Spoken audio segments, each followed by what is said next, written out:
বিসমিল্লাহির রহমানির রাহিম। আসসালামু আলাইকুম। কেমন আছেন সবাই? আশা করি যে যেখান থেকে আজকে আমার ব্লগটি দেখতেছেন আল্লাহর রহমতে সবাই ভালো আছেন, সুস্থ আছেন। আলহামদুলিল্লাহ, আমরাও আল্লাহর রহমতে আপনাদের দোয়া বেশ ভালো আছি। সবাইকে জানাচ্ছি হ্যাপি নিউ ইয়ার। যেহেতু আর একটি দিন পরে নতুন বছর শুরু হবে, তাই সবাইকে নতুন বছরের শুভেচ্ছা জানিয়ে আজকের ব্লগটি শুরু করতেছি। লাইক দিয়ে আমার পুরো ব্লগটি দেখবেন।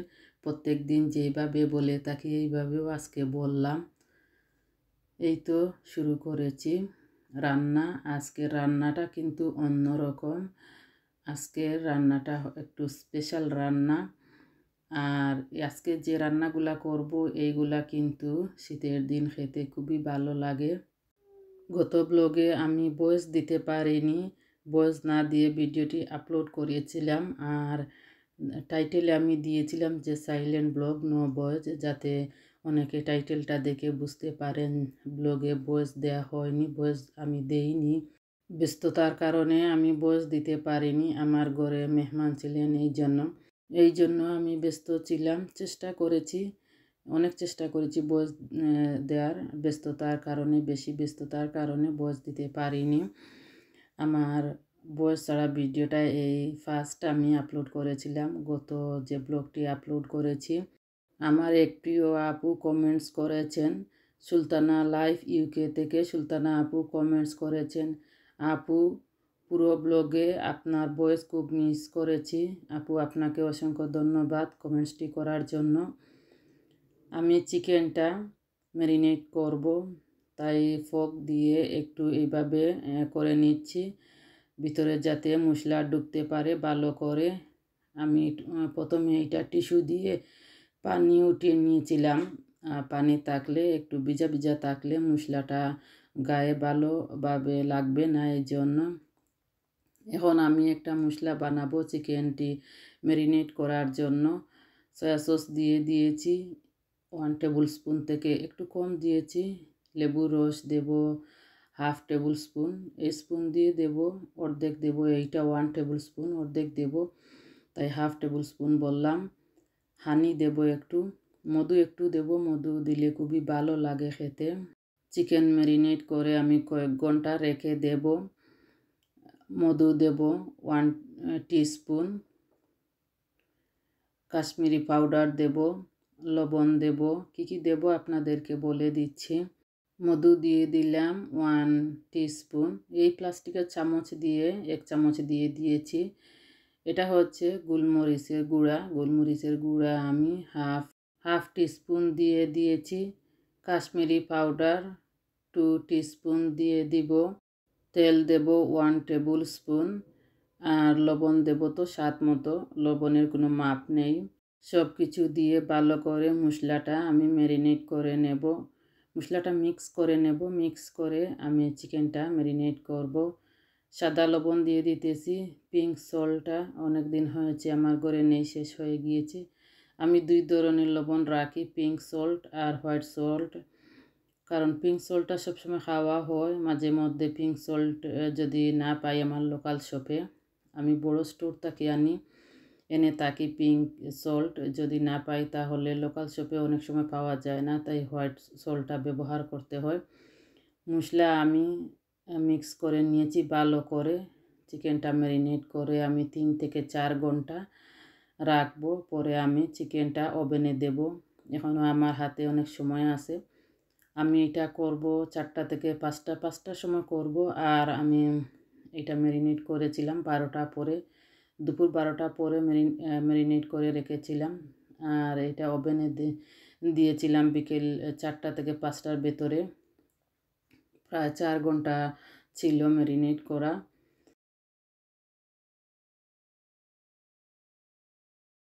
সকালে তো করব না, করব বিকেলে, তাই রাত্রে আর ম্যারিনেট করে রাখিনি। ভাবলাম সকালে ম্যারিনেট করে রাখলে আমার হাতে সময় আছে কয়েক ঘন্টা, এতে হয়ে যাবে। ভালো করে আমি চিকেনটি ম্যারিনেট করে নিতেছি। গত ব্লগে আমি যে রান্নার ব্লগ শেয়ার করেছিলাম, আমার অনেক আপুরা খুবই প্রশংসা করেছিলেন আমার রান্নার। অনেক আপুরা অনেক কমেন্টে আমার রান্নার প্রশংসা করে থাকেন। একজন আপু নতুন আমার চ্যানেলে এসেছেন। আপুর কমেন্টসটি আমি পড়ব। খুব সুন্দর একটি কমেন্টস করেছেন। আপু হচ্ছেন সুরাইয়া ব্লগ থেকে আপু কমেন্টস করেছেন, সুরাইয়া আপু। আপুর কমেন্টসটি আমি পড়তেছি। মাশাআল্লাহ আপু, দেখে মনে হয় আপনি একেবারে পাক্কা রাঁধুনি। রান্নাগুলো অসম্ভব মজা হয়েছে, সেটা আর বলার অপেক্ষা রাখে না, দেখেই লোভ লাগতেছে। আপনাকে অসংখ্য অসংখ্য ধন্যবাদ আপু, এত সুন্দর কমেন্টস করেছেন। আর আপনি আমার চ্যানেলে নতুন এসেছেন, নতুন এসে এত সুন্দর কমেন্টস করেছেন। নিশ্চয়ই আপুর মন অনেক সুন্দর, তাই আপু এত সুন্দর কমেন্টস করেছেন। আরও একজন আপু কমেন্টস করেছেন, হাসনা হেনা আপু কমেন্টস করেছেন, আপু সবসময়ের মতো আপনার রান্না আমার খুবই পছন্দ, তবে আপনার ব্লগ আমি সবসময় দেখতে পারি না, ব্যস্ত থাকি, তবে আমি খুব মিস করি আপনার রান্নার ব্লগগুলা। থ্যাংক ইউ আপু আপনাকে। চিকেনটি ভালো করে ম্যারিনেট করে আমি চিকেনের পা দুটা বেঁধে রেখেছিলাম। যদি বেঁধে না রাখি তাহলে যখন ওভেনে দেব তখন একটু কীরকম দেখায়, এই জন্য সবসময় এইভাবে পা বেঁধে দেই যাতে দেখতে সুন্দর দেখায়। ম্যারিনেট করে আমি 4 থেকে 5 ঘন্টার মতো রেখেছিলাম। এখন আমি ওভেনে দিয়ে দেব। ওভেন আমি আগে অন করে রেখেছি, কুকারের ওভেন, যাতে গরম হয়। ঠান্ডার দিন গরম হতে একটু সময় লাগে। এখানে আমার নাইম আছে আমাকে হেল্প করার জন্য। একটু পরে নাইম আসে, না হয় নাদিম আসে হেল্প করার জন্য। হেল্পাররা চলে আসেন যখন দেখেন আমি কাজ করতেছি আমাকে হেল্প করার জন্য। নাইম নাদিম হয়তো মনে মনে ভাবে যে মা একা কষ্ট করে কাজ করতেছেন, আমরাও একটু হেল্প করি। চিকেন ওভেনে দিয়ে এইদিকে আমি রেডি করতেছি কর্ন। সুইট কর্নগুলা আমি একটু মশলা দিয়ে মেখে নিয়েছি। আর ট্রের মধ্যে আমি অয়েল দিয়ে দিয়েছি ব্রাশ করে, যাতে নিচে লেগে না যায়। আর রোস্টেড পটেটো এইগুলা রেডি করা প্যাকেটের ফ্রোজেন ওভেনে দিয়ে দেব। একই ট্রের মধ্যে দিয়ে দিতেছি। রোস্টেড পটেটো একটু কম হয়ে গিয়েছিল, আর একটু হলে ভালো হতো। এই যে নাদিম চলে এসেছে, এসে দেখতেছি আমি কি করতেছি। চিকেন হয়ে গিয়েছে, চিকেনটি আমি বাহির করে রেখেছি, আর ট্রের মধ্যে আমি কর্ন আর রোস্টেড পটেটো দিয়ে দিয়েছি। এক সাইড হয়ে গিয়েছে, আমি অপর সাইড উল্টিয়ে দিতেছি।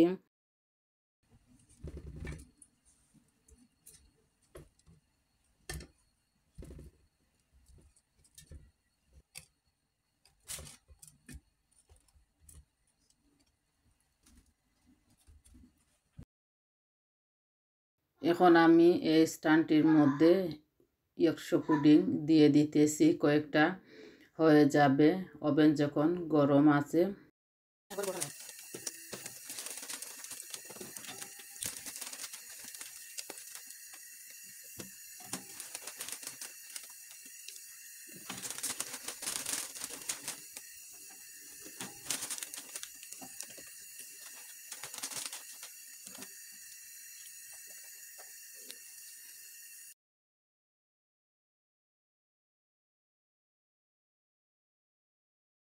ইয়র্কশায়ার পুডিংগুলা হয়ে গিয়েছে, এখন আমি প্লেটের মধ্যে নিয়ে নিতেছি।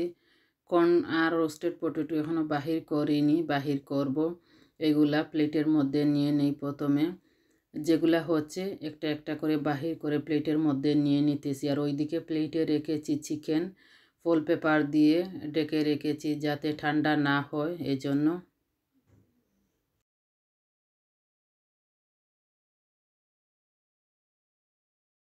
গ্রেভি বানাবো, এই খাবারগুলোর সাথে গ্রেভি না হলে খাওয়া যায় না। গ্রেভি বানাবো। আর এই যে দেখেন আমার নাদিম চলে এসেছে, আমি কি করতেছি, ও আমাকে হেল্প করবে, ও আর দেখবে কি কি করতেছি আমি। এখানে একটা স্টুল ও নিয়ে এসেছে, স্টুলে ওঠে ও দেখতেছে আমি কি করতেছি। এই যে দেখেন ও দেখতেছে এটার মধ্যে কি দিয়েছি, এটা ও খেতে পারবে কি না। আমি বললাম এইভাবে খাওয়া যাবে না, একটু পরে খেতে পারবা। গরম পানি দিয়ে দিতেছি কাটেলের, এটা গরম পানি দিয়ে করতে হয়, ঠান্ডা পানি দিয়ে করা যায় না।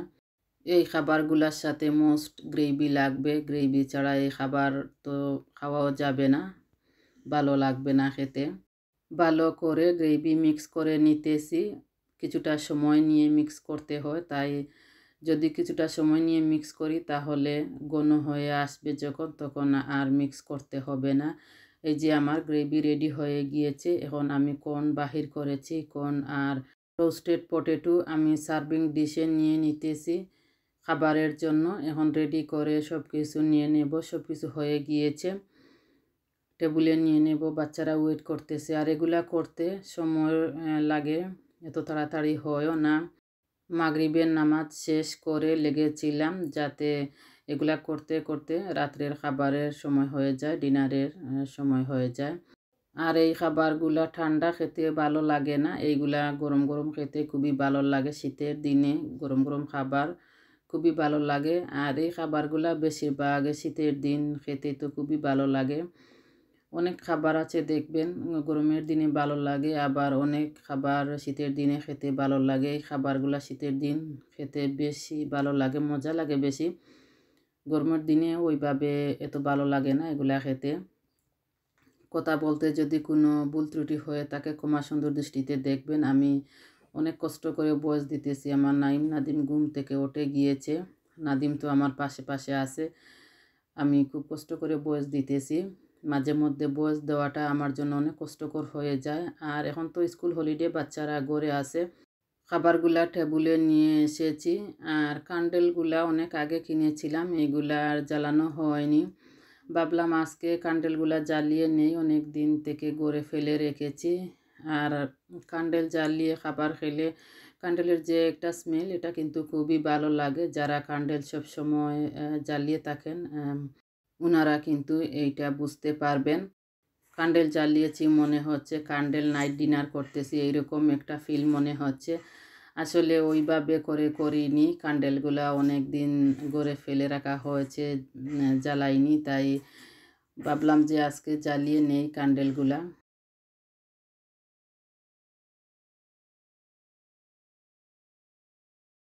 আমি সব সময় খাবার সুন্দর করে পরিবেশন করা খুবই পছন্দ করে থাকি। আমার পুরাতন দর্শকরা অনেকে আগে দেখেছেন, প্রথমে যখন আমার চ্যানেল খুলেছিলাম অনেকবার করেছি। আর ইউটিউবে আসার আগে তো আমি আরও বেশি করতাম খাবার। আমার ঘরে মেহমান আসতেন, খাবার আমি খুব সুন্দর করে পরিবেশন করা বা নিজে খেতে গেলেও অনেক সুন্দর করে টেবিলটা পরিবেশন করতাম। খাবার দিয়ে টেবিল পরিবেশন সুন্দর করে করলে এতে খাবারের দেখবেন রুচি অনেক বেড়ে যায় আর অনেক ভালো লাগে দেখতে। টেবিল যদি সুন্দর করে সাজানো গুছানো থাকে খাবার দিয়ে, অনেক সুন্দর করে যদি পরিবেশন করতে পারি, খাবার যেই ধরনের হোক না কেন দেখতেও ভালো লাগে, খেতেও ভালো লাগে, আর খাবারের রুচিও অনেকটা বেড়ে যায় আমি দেখেছি। আর একটা শান্তি যে লাগে, খুবই শান্তি লাগে, এটা বলে বোঝানো যাবে না।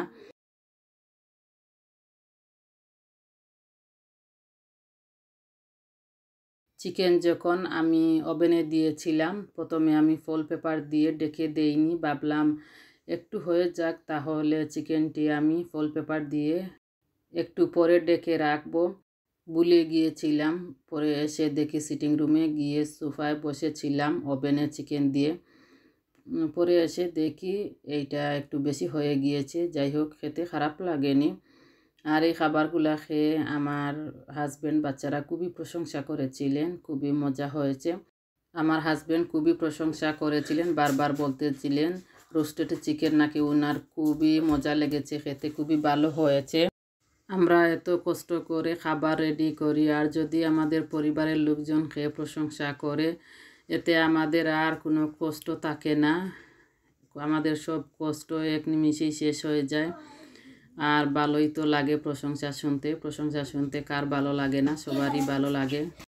চেয়েছিলাম রাত্রে বয়েস দিয়ে রাখার জন্য, যাতে সকালে আমার এই কষ্টটি করতে না হয়। রাত্রে বাচ্চারা 2টার সময় বেডে গিয়েছে, অপেক্ষা করতে করতে বাচ্চারা আর ঘুমায় না, তাই আর রাত্রে বয়েস দিতে পারিনি। সকালে বয়েস দিতে গেছি, আমার সাথে ওরাও ঘুম থেকে উঠে গিয়েছে। আমি এই 15 মিনিটের ভয়েস দিতে গিয়ে আমার 1.5 ঘন্টার মতো সময় লেগে গিয়েছে, কারণ ওরা একটু পরে পরে আসে, কথা বলে। নাইম নাদিম একসাথে চলে আসে আমার কাছে, কথা বলে। তাই ভয়েস কাটতে কাটতে আমি একেবারে টায়ার্ড হয়ে গিয়েছি, ভয়েস দিচ্ছি আর কাটতেছি এরকম। আসসালামু আলাইকুম।